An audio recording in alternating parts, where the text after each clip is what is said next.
This is what I want autistic people to know. If you keep trying to compare yourself to the other ducks and you're a swan, you are going to be very disappointed.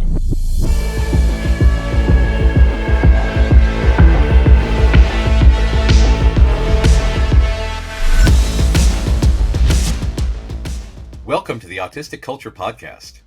Each episode, we dive deep into autistic contributions to society and culture by introducing you to some of the world's most famous and successful autistics in history. Before we get started, a quick disclaimer on how we use the word autistic. The purpose of this show is not to diagnose the people or characters we discuss as autistic. While some may have announced being autistic, what we're sharing here is our observation of what is representative of autistic culture. It can sometimes be difficult for autistic people to celebrate our natural tendencies and traits due to the perception of autism as a disorder that needs to be fixed, a long history of damaging medical interventions to try and get us to fit in with mainstream culture, and protective masking skills many of us have developed to try to stay safe. Whether you are autistic or just love someone who is, your host is Dr. Angela Loria, the linguistic autistic. And licensed psychological practitioner Matt Lowry welcome you to take this time to be fully immersed in the language, values, traditions, norms, and identity of Autistica. Episode 9. Fairy tales are autistic. Well, hey everybody, welcome back to the Autistic Culture Podcast, where today we talk fairy tales. And we're going to go deep on one Mr. Hans Christian Andersen. That is Hans Christian, but not Hans. He was very particular. He was like a Mary Joe. He was a two-name dude. He was like, you can call me Hans Christian. That's what you can call me. That's my name. So I did not know that. We will not be referring to him as Hans. He is Hans Christian, or HCA. And before he found literary fairy tales, he wrote plays, travelogues, novels, poems, and was a performer. So a performer, you say? He was. He actually, that's where he started. I love this story about him. He was born the son of a shoemaker. I guess that means he had no shoes. That's what I hear about cobblers' kids. His mom was superstitious. She was probably an alcoholic. She loved schnapps and snow white linens and Jesus. She had a deep religious fervor and was very concerned about trolls and ghosts. That is how Hans Christian got into that. Trolls. You like trolls? You like trolls? Are trolls a big problem for the Danish people? This is fascinating. Read enough, you will find out. Ghosts and trolls. Look, Hamlet was from Hamlet's father, the ghost of Hamlet. Like that. That's all Denmark. So yeah. They got some big lore there. His dad was always broke and on some sort of borderline neurosis issues, and Hans Christian was like, "Get me out of Dodge," and he went to Copenhagen to be an actor. So you mentioned performance, and Matt, a lot of autistic people find their way into the worlds of music, dance, theater. Why do you think the arts play such an important role in the careers of autistic people? I also have met a lot of autistic people who are into the arts. And honestly, I think that a part of it is that we spend so much of our life doing this whole masking thing that it just becomes a way for us to express ourselves and to get into these other worlds. Because if you can take on a persona, why take on a boring one? Instead of being a banker, I'm going to be a space cowboy. Why not? Part of masking, like a lot of times we'll talk about masking in this like negative way. It causes burnout. It's really hard. But part of it is the research that goes into it. Oh, God, yes. Right? Yeah. So it's like, what do they do? Let me look. Let me write down. Let me make notes. For me, it's spreadsheets. I'll actually build spreadsheets of how do the normal people act. Yeah, picking up on character traits, doing this intense character study. I guarantee you that the actors who do this method acting that just dive right in and become the character 24/7, those are some autistic Yeah, traits right and we're there. going to talk hopefully in a future episode about Anthony Hopkins, who's a method Oh, actor yes. and also autistic. So, Yes, um, certified. yeah, so we are very good at this. And Hans Christian Andersen always fancied himself quite the performer, actor, singer. He's 14 years old.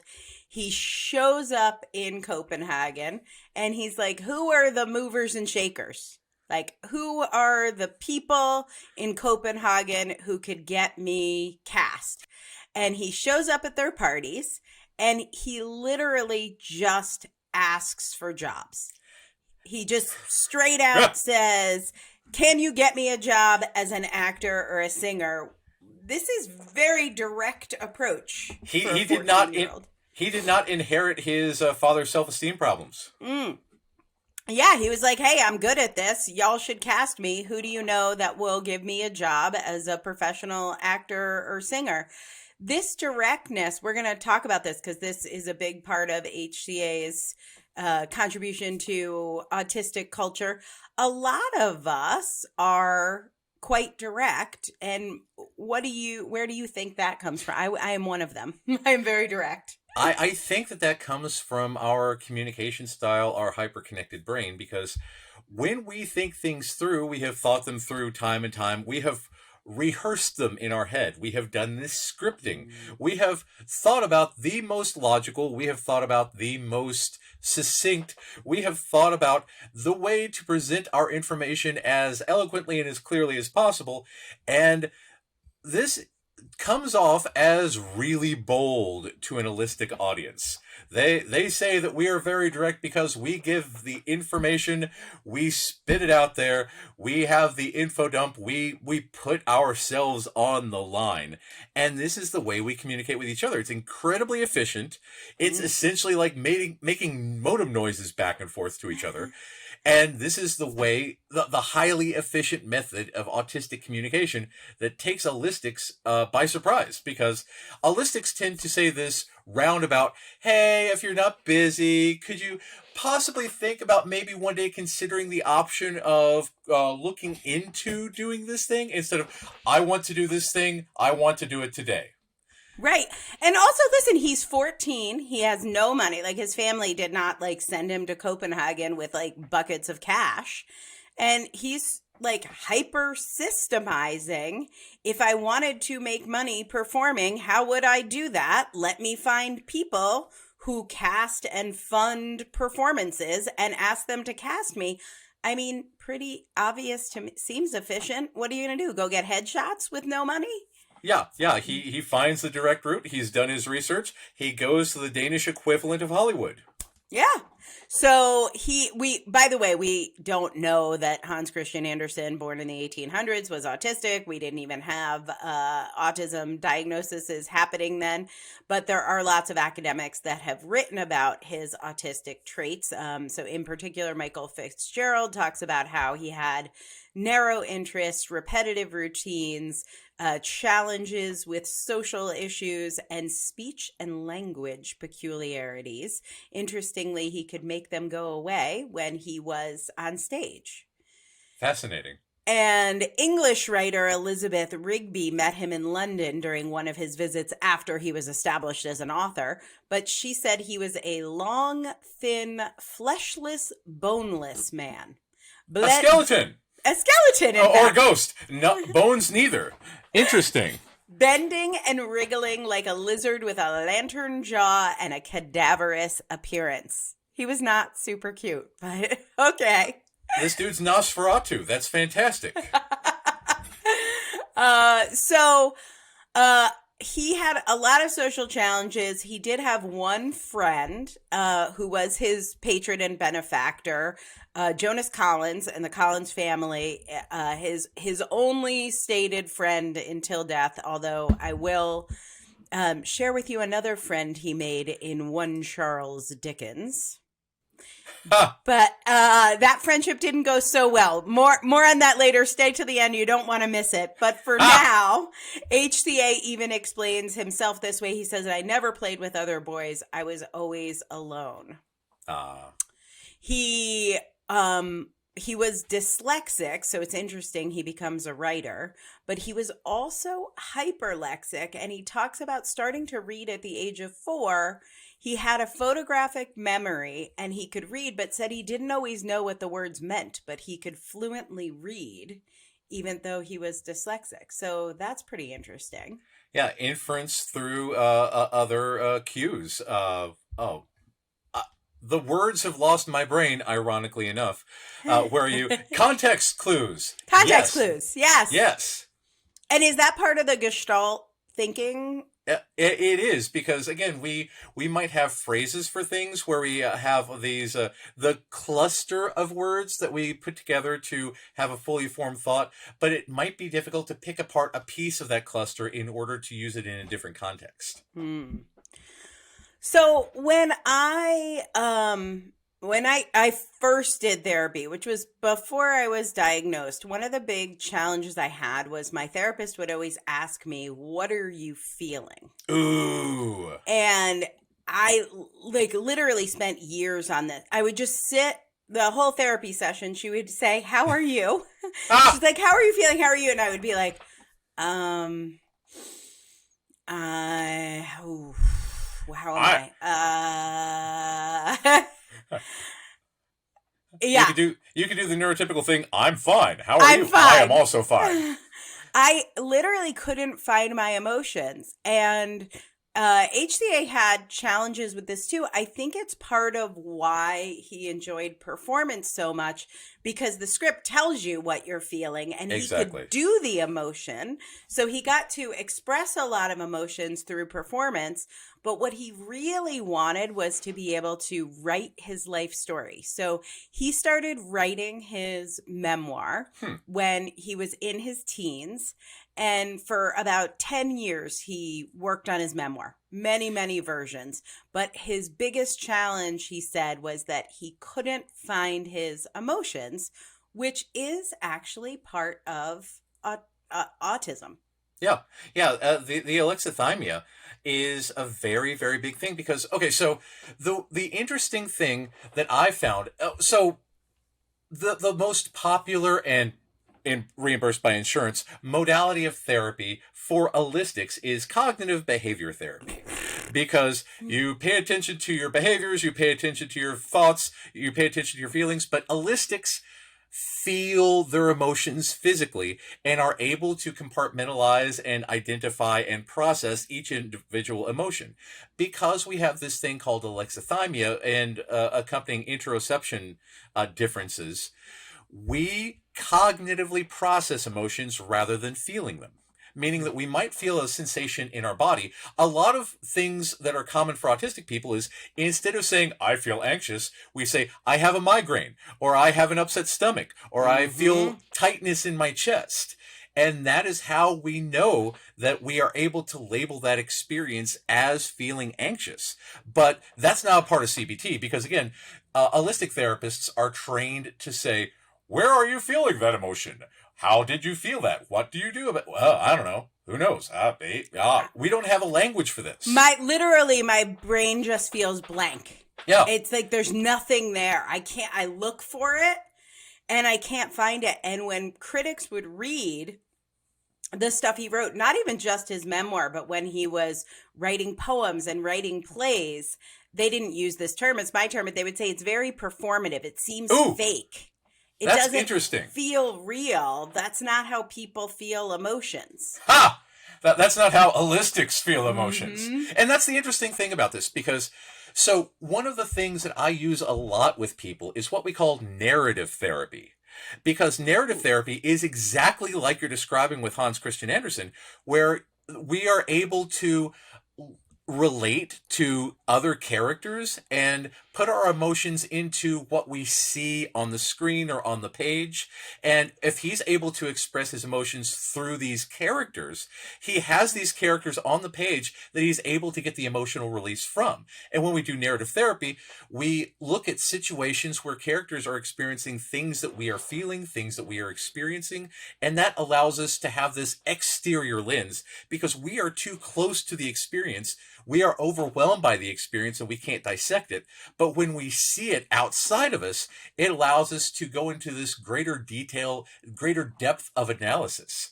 It's essentially like sharing memes in order to express our feelings. And that's a very, very popular thing for autistic people because we can say, yes, that character in that book feels this way, and I can relate to that character in that book, so therefore I feel that way.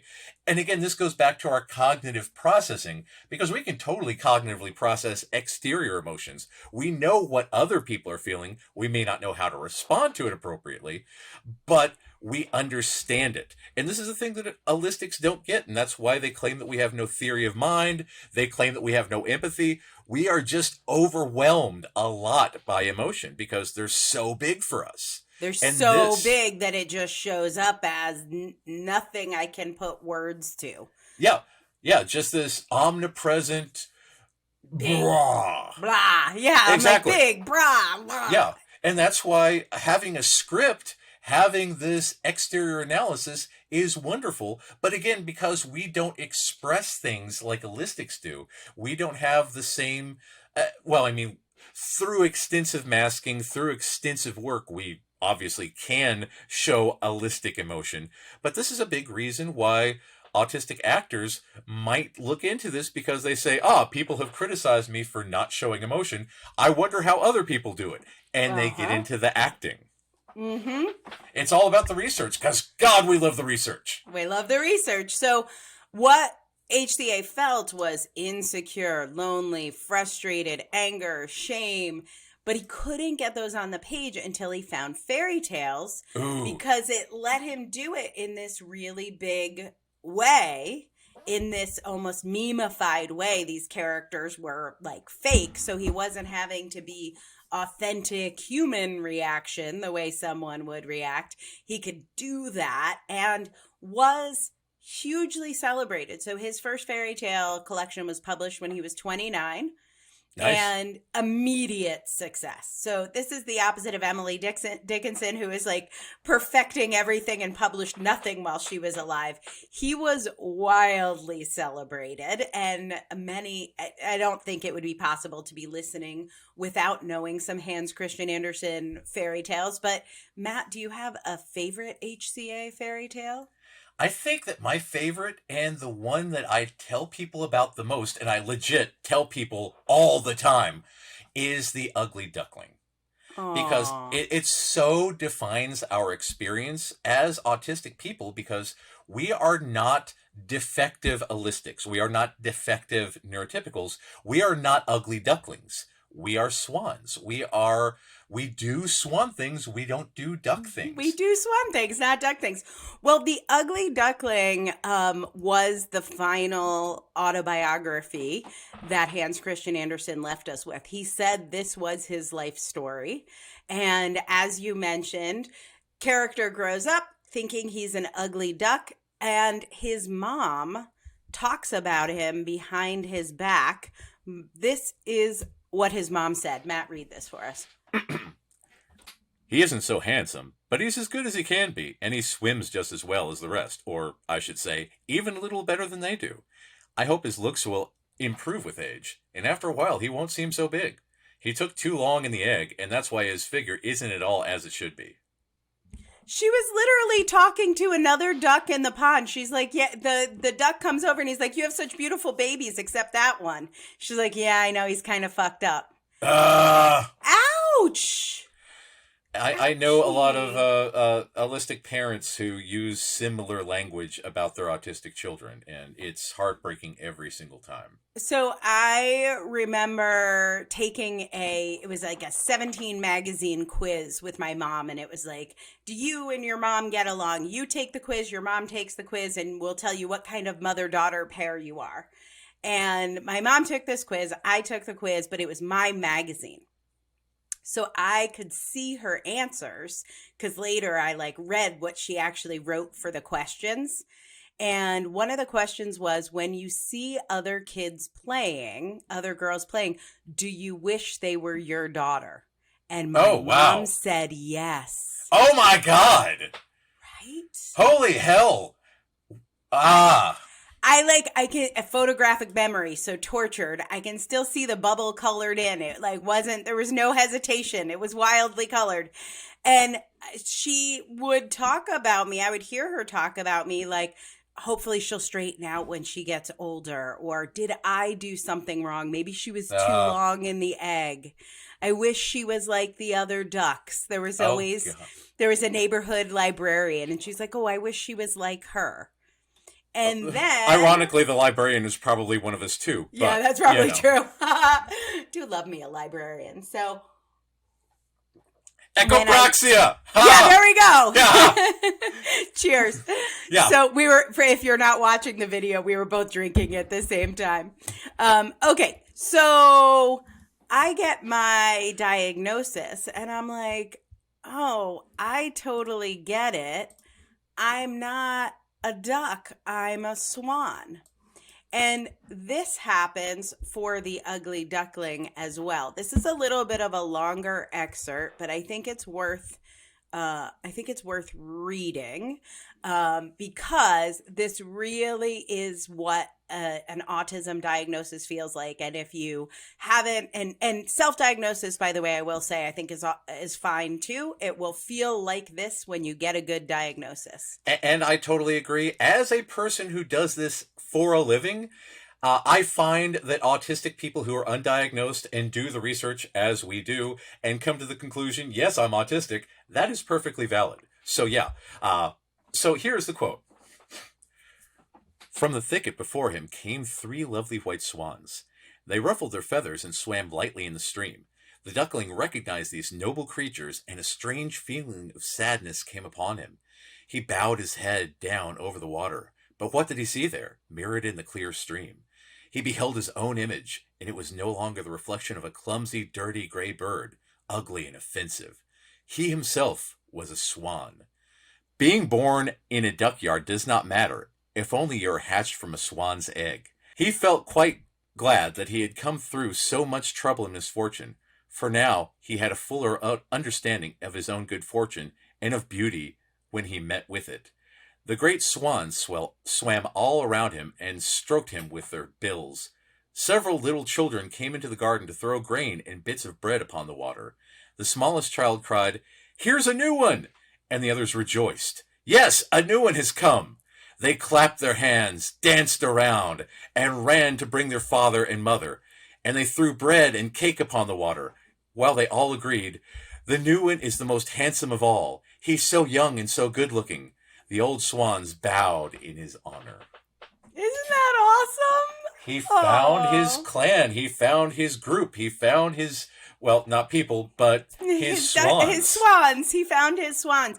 Being born in a duckyard does not matter if only you are hatched from a swan's egg.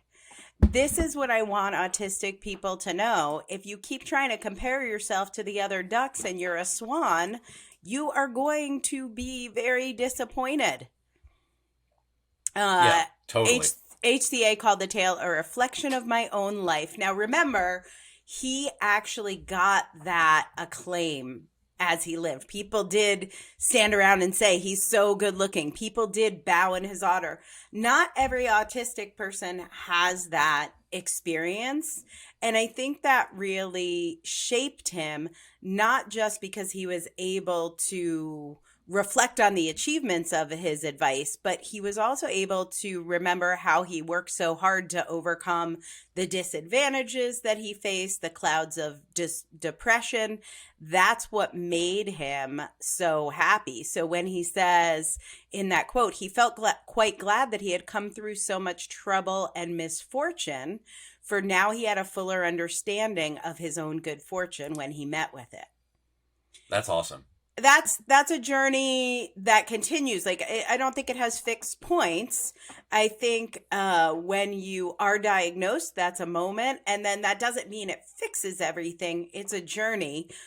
When people get their strengths-based autism diagnosis from you, Matt, I sort of imagine you throwing bread and cake and squealing. This new one is the best of all. Is that what it's like for people when they get that Oh man, document from you? it's so honestly, people have asked if I can make up a document that says essentially, "Congratulations, you're autistic," so they can have a certificate of autisticness to Yeah. show to people, because it is a coming home. It is a reckoning that says that you are not defective, that you are a beautiful autistic swan. Hmm. And this is a neat thing, because when you finally find your people, a whole bunch of people who love research, a whole bunch of people who love reading and hyperfixations, and like we talked about before, the euphoria that comes with special interests, the euphoria that comes with research and finding new things to dive into, and the euphoria that comes with info dumping back and forth with other autistic people. If you are an autistic person who has never had the joy of mutually info dumping with other autistic people, you have not Lived. you don't, yeah, you have not You have not found that swum. joy. You can't possibly imagine how great it is. But you can, because you can meet other autistic people and find other swans. Thanks for listening to the Autistic Culture Podcast. We'll be right back. When autistic people find a special interest, they go deep and have a lot of knowledge, even if they don't have that formal education background to go with it. If you want to capture your spin in a book, check out Angela's work at differencepress.com, differencepress.com, and find out more about becoming an author and establishing your credibility with a book. Do you think this is why, like, one of the most common reactions I get when I tell people I'm autistic is you don't look autistic, Ah, which I think is fascinating. It is very painful to me. Like, it's like yeah. physically painful to hear that. And I imagine if you looked at a swan and said, you don't look like a swan, you look like a duck, it feels a little like gaslighty. I'm like, what Yes. the fuck are you talking about? Do you know anything about autism? I 100% look autistic. What does that mean? Yeah. And I think that comes from, again, the reason that ABA is a $1.8 billion, yeah, $1 billion a year industry is because it has to manufacture a problem in order to provide a quote cure for it. And in doing so, it dehumanizes us. And when Mm. people hear about that, they automatically assume other things, that we're some sort of barely sentient homunculus Hmm. that shambles around, and maybe three eyes, I don't know, an arm a foot longer than the other. Who knows? Because again, we are human. We look just like anybody else, and this is a thing that throws people because they can't see our brains. Right. They My can't. neurons are Yeah, not on display. That's why I want the certificate from you. Diagnosed. exactly. So I always felt different. I think that's a very common thing. And I must have made my grandmother read me the Golden Book of the Princess and the Pea about a That's a good one. thousand times. Yep. And like the main character, I was very sensitive to anything that was out of place. Ah, And that was made to mean that I was difficult or histrionic, or one of the things that they always said about me was do you know the story of the little boy who cried wolf? So I was always compared to the little boy who cried wolf. And in The Princess and the Pea, HCA turns this on its head. And this was why I wanted to hear it over and over and over again, because this specialness, my sensitivity, was not only acknowledged in this story, but it was made to be something special. Here's a little bit from The Princess and the Pea. they could see she was a real princess, and no question about it, now that she had felt one pea all the way through 20 mattresses and 20 more feather beds. Nobody but a princess could be so delicate. Bam! Thank you, HCA. Yeah, Affirmed. And that's the thing, because of our hyperconnected brain, we don't have a sensory filter. It turns out, so they've actually done studies. When they found that our brains were hyperconnected, they did these studies, they did these brain scans, and it turns out that neurotypical people tune out 98% of all sensory data. 98%. And we don't. We are hypersensitive to the world around us. We hear lights buzzing. We can hear electricity in the refrigerator. We can hear and sense our socks are itchy. That's the reason I'm in bare feet right now. Same. The world is overwhelming for us. It's chaotic. And this is exemplified in The Princess and the Pea because she feels it, whereas other people wouldn't. And that's the reason she's royalty. And like, if you're being told over and over again, Angela, you're being so dramatic. Why are you so dramatic? But it really, I wasn't being dramatic. It was different for me. Like, their interpretation wasn't wrong in that the light buzzing in our kitchen, which I can still hear, fluorescent tube lights, which I was always turning off. Like, they weren't hearing it. So it did feel to them like I was being so dramatic. Yeah, and this is a big thing about allistic therapy, because allistics are very big on what we call exposure therapy, because allistics have this thing called desensitization and habituation. We don't do that. Allistics become less sensitive to stimuli over time because that's the way they're wired. We don't do that. It just causes trauma for us. And literally, when you say they become less sensitive, it's because neurons are being pruned, right? Yeah, it's exactly. Like zap, zap, zap. Yeah, it weeds it out so that they don't feel as sensitive to this thing. But our brains can't do that. That's not how our brains work. So we just learn that we must suffer. And that causes a lot of PTSD and a lot of depression, because why suffer? Why?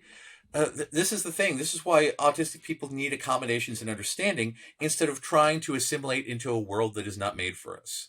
Yes, indeed. All right. Well, we talked earlier about autistic directness, which is one of my favorite aspects of the culture.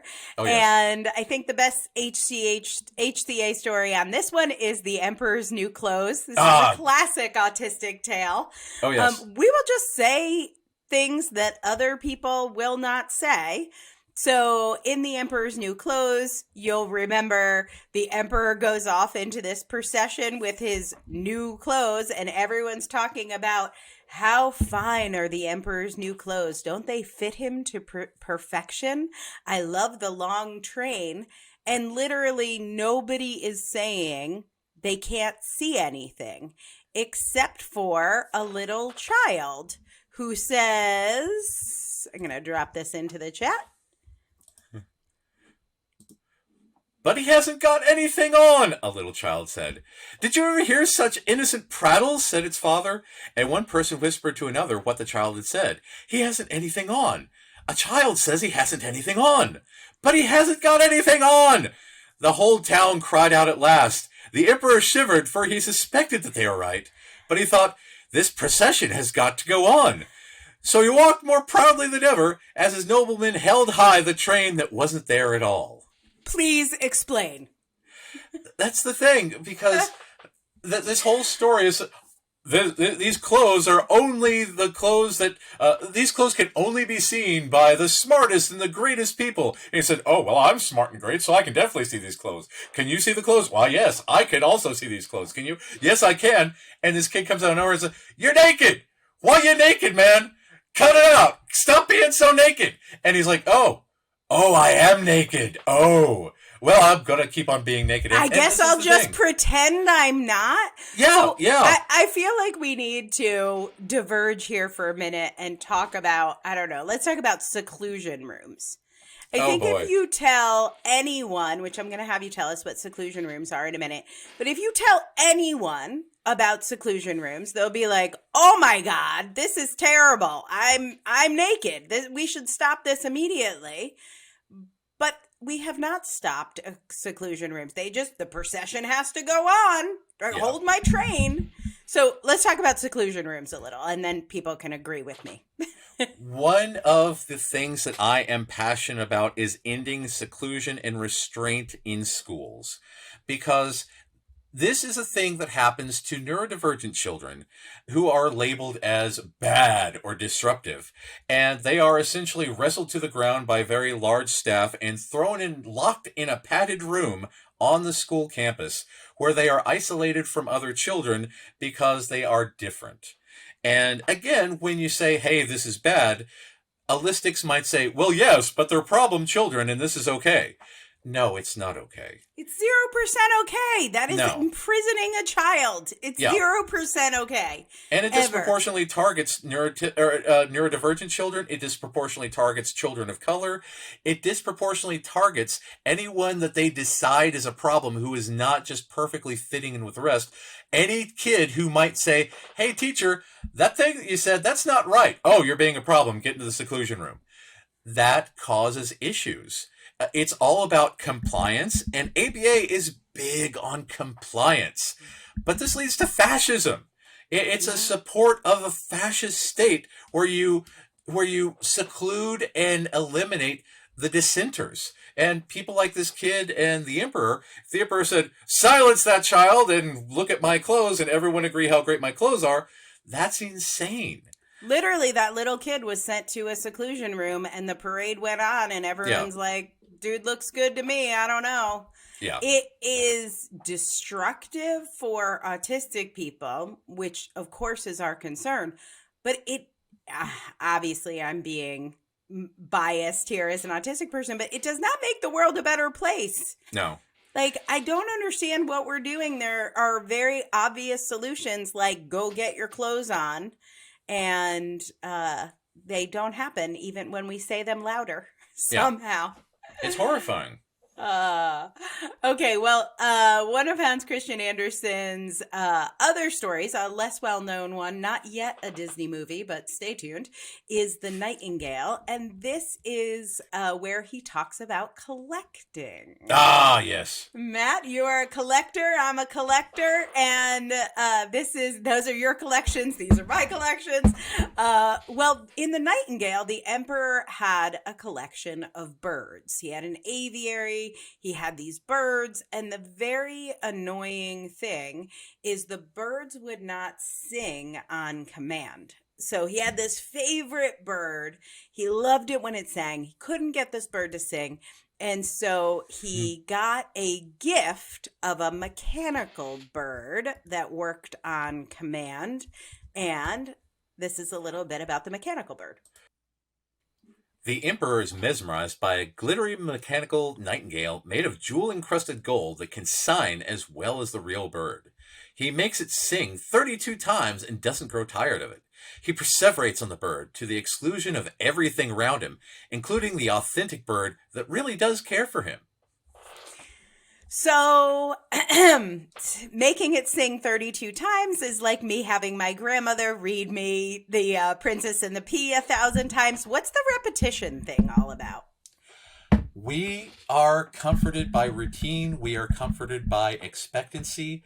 We are comforted by this test, retest reliability, because I explain to parents of autistic children that every autistic person is a scientist. That we love testing and retesting our hypotheses to make sure that the world works in a nice and orderly fashion to combat the inherent chaos that comes from being overstimulated. And when you're able to make the world work like clockwork and make sure that everything goes as it should and that it is predictable, the world is easier for us to handle. So I want to talk about sensory overwhelm and then sensory seeking, because the emperor loves this. Is super glittery. It's the singing is actually loud. He's waking up everyone in the kingdom with this bird singing. They're like over it. And so if he's so sensitive, if we're so sensitive as autistic people, what is the other side with the sensory seeking piece? I actually explained this to somebody the other day. So due to the hyper-connected brain, on the one hand, we do experience the world very chaotically, right? We are overloaded by sensory information, and that's why we need this order. But once we get this order, the brain still is hyper-connected, and we do this thing that I call data seeking. We need novelty. We need stimulation in a way that works for us. So within this stable world, we need newness. We need novelty. Some people love eating new foods. Some people, like me, enjoy collecting mythical objects from all around the fictional worlds, including this bubo from Clash of the Titans, which is a nice mechanical owl. And we need novelty. We need exploration. We need research. We need new books, new ideas. This is part of who we are. And some people might not understand that our brains require this to be happy, even though other things might freak us out. And they say, how can you be both sensory seeking and sensory avoidant? But that's the thing. It's a different parts of the brain working at the same time, doing the same thing in different ways. And this is the thing about being human. We are multifaceted and we are complex. We are not easily explained. I hate random loud noise. Like, it'll throw me off for hours. But if I know to expect noise, it doesn't always upset me. And I've built a lot of supports in my life and supportive people in my life. I was just talking with my sister about going to a basketball game. And we're going to go to this basketball game. And she's like, unless you don't want to come, I know it's really loud. It's going to be really loud. And I'm like, yeah, but that's not the kind of loud that's going to bother me. Like, if you drop a knife in the kitchen, on the kitchen floor, that's it. I'm done for 2 hours.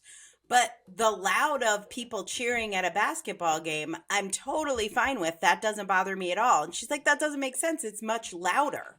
Well, it's the analogy of taking a shower versus someone randomly spraying you with a hose.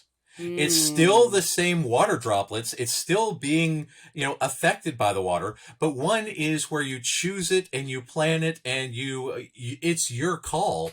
Whereas another surprises you out of nowhere and it's so disturbing that you might throw a rock at them.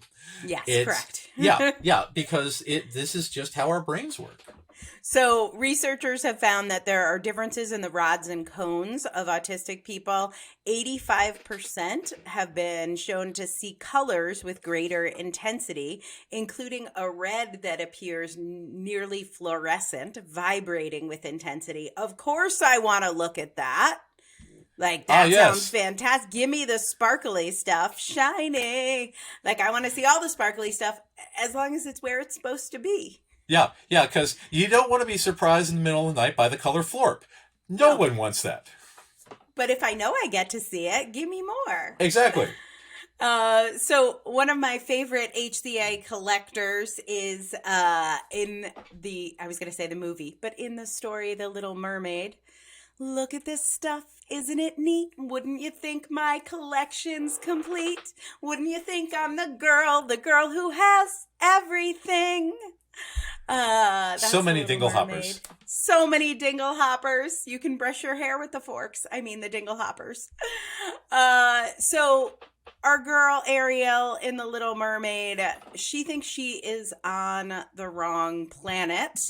Our friend Alex Plank from Wrong Planet gave us that term. So she's in this world of sea creatures, but she doesn't feel like them. She wants to be where the people are. And this is an existential loneliness. Yes. That she feels being in this world of sea creatures, but she just wants feet. And that depression, I think, it's at an existential level. It's not just like a momentary sadness. Feeling like an outsider at this deep level can be very painful. Here is a little excerpt from The Little Mermaid. In a little while, one of the young girls came upon him. She seemed frightened, but only for a minute. Then she called more people. The mermaid watched the prince regain consciousness and smile at everyone around him. But he did not smile at her, for he did not even know that she had saved him. She felt very unhappy, and when they led him away to the big building, she dived sadly down into the water and returned to her father's palace. She had always been quiet and wistful, and now she became much more so.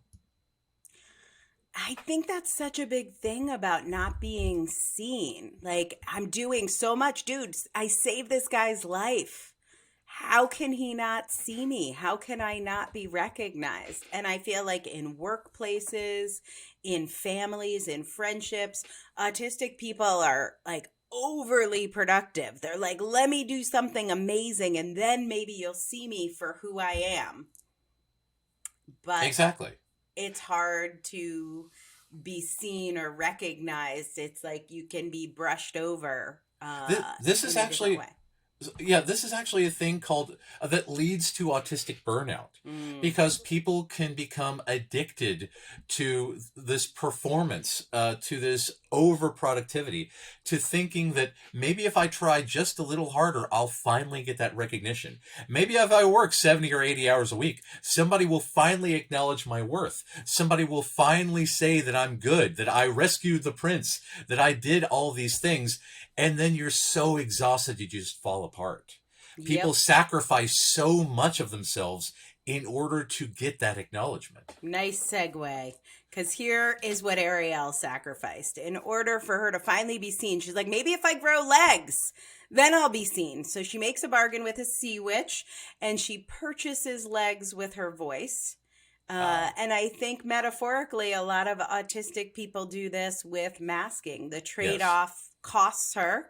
And I think this echoes the way we, as autistic people, can sacrifice our natural selves to get like being accepted and welcomed by the neuromajority. And then it doesn't even work that great because now we've lost our voice, literally, Yes. who we are, our authenticity, the thing we have to offer, the thing that is most beautiful about us. When we give that up to fit in, Yeah. now what are we actually doing? Exactly. Yeah, I masked for years in community mental health because a supervisor once said that I should never, ever, ever tell people that I'm autistic because they would think less of me. Mm-hmm. And even working with autistic clients, doing autism evaluations, I never, ever again revealed to other staff members that I was autistic because I didn't want that discrimination. I lost my voice. Yeah. And I did the autistic community a great disservice during that time in my life out of self-preservation. And it's a period of my life I really regret. I feel that so deeply. And I think that's not to say there are not times and places for masking, but I think one of the questions that the Little Mermaid calls us to ask ourselves is like, what will I give up? Yeah. How much can I give up? If you give up like 15 minutes or even a half a day of napping on the couch in order to go socialize at a party for somebody who you really like, okay, maybe we can make that trade-off. But when you give up the truth of who you are, Yeah. for anyone, even someone who you really love, like Prince Eric. By the way, Prince Eric, not that impressive of a dude. Just gonna say, let's not give up your life for Prince Eric. But anyway. I gotta say, I would not go for someone who eats my friends. Right. Just saying. It's one of the issues. Yeah. Yes. Yeah. Fish eater. Oh my goodness. Okay, we're going to take a quick break. We'll be right back. We love sharing stories of autistic culture. And if you are seeing yourself in any of these stories and you're wondering if maybe you're one of us, or maybe you're already diagnosed or self-diagnosed, and you want to know if Matt can help you live your life better and be more authentically autistic, check out his website at mattlowrylpp.com. That's Matt, M-A-T-T, Lowry, L-O-W-R-Y. And then that LPP, it stands for Licensed Psychological Practitioner. So head on over to mattlowrylpp.com and learn more about working with my buddy Matt. All right, well, I promised this at the beginning, and this is, hopefully you've hung in there for this. I'm going to move outside of HCA's literary contributions to autistic culture and tell you my absolute batshit crazy bananas story of Hans Christian Andersen and Charles Dickens. So, Matt, you talk about how we develop relationships with the people we are fans of. And that happened for Hans Christian Andersen. So he was a total fanboy for Charles Dickens, read everything he wrote, desperately wanted to meet him, to know him. We get excited about some of the people we might get to meet as guests on this podcast. He wanted Charles Dickens on his podcast like nothing else. He friended him on Instagram. He would straight up like every Insta post, and every once in a while he'd even dip into his DMs. This was his favorite obsession. He collected his serial novels. He couldn't wait till the next one came out, standing in line to get the next installment of one of Charles Dickens' major stories. And we talked earlier about how directness is a part of autistic culture and how it makes sense to us. And so I personally think this story is the perfect payback for the indirectness of the neuromajority, which Charles Dickens was a part of. You are going to love this. So Charles Dickens was English. We've talked about this. HCA was from Denmark. And at this point, HCA is super successful, and Charles Dickens is very proper. So when HCA is DMing him, it might not have been DMs, he was sending him letters, but Charles Dickens would write back. They actually met in 1847. Hans Christian Andersen got sent on a tour of England when his first translation of fairy tales came out. It was wildly popular. Dickens was at the party, and he's like, "Oh, I get to tell you in person. Let's take pictures together. I'm so excited to meet you." And thus began a 9-year friendship. Andersen is writing to Charles Dickens all the time. He does deep analysis of all of his stories and gives his feedback to Charles Dickens. And in Andersen's mind and in HCH's mind, they're friends. They write all the time. Charles Dickens writes back. They've met. He's thinking if we lived closer, we'd probably hang out every weekend. And Dickens confirms this. He says we're friends. Now, this is the first time HCA has made a friend. He had this one childhood friend, Jonas Collins. Collins's family kept him alive and was a patron, but he made a friend, and not only a friend, the world's coolest dude. Good stuff, right? So Absolutely. In one of his letters, Charles Dickens says, "Hey man, if you're ever in the neighborhood, stop by."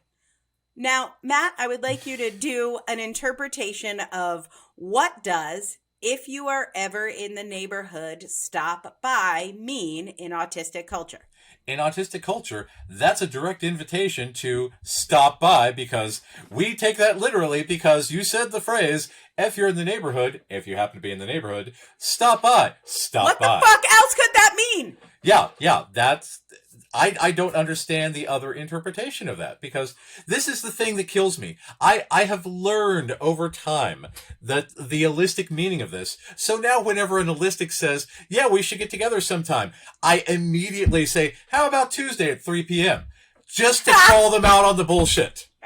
And they say, "Well, that's a bad time. How about 4 p.m.? How about Wednesday?" Just because I want to make them confront the bullshit. Why? So apparently the allistic translation is like, "Fuck off, leave me alone, but please conspire with me to tell everyone else we're friends." Yes. Yes. It's very confusing to me. I've not mastered this one. And as you will tell, this visit, I can spoiler alert you on this. This visit does not go well. Oh. I blame Charles Dickens 100%. Why would you say if you're in the neighborhood, stop by? That makes no sense to me. So obviously, Hans Christian Andersen calls his publisher. He's like, "Hey, can we get me a tour in England? Because if I have a tour in England, then I will be in the neighborhood. And therefore, I will get to hang out with my best friend who has been writing me letters for 9 years, who I don't get to see." 9 years! I mean, stop writing back. Here is what I recommend. If you don't want to be friends with me, the words you want to say are, "I don't want to be friends with you." Yes. Don't write me back and say, "Come visit," if you don't mean that. It is not fair. So anyway, so he gets his publisher pay for this trip. He tells Charles Dickens, "Great news, gonna be in the neighborhood, gonna be there for 2 weeks. Can I stay at your house?" Dickens says, Absolutely. I'll get the rooms ready. No worries. Now, this is what he didn't say. Charles Dickens had been married to his amazing wife. I will tell you about Catherine soon. They'd been married for 22 years. They had 10 kids together. The Holy crap. oldest was 17, just about to have her 18th birthday. Charles Dickens is 45. He just bought a bright red Corvette and is dating a girl his daughter's age, same age as Katie. Her name is Nellie. She's an actress. He sneaks out to see Nellie. He actually buys Nellie an apartment. And so now he's got a house guest, and it's hard to keep sneaking around. So can you imagine how annoyed you would be at your house guest, who, by the way, you lied to because you don't like anyway. And now you got to be home to deal with this house guest, but really you want to be screwing some chick who's your 18-year-old daughter's age.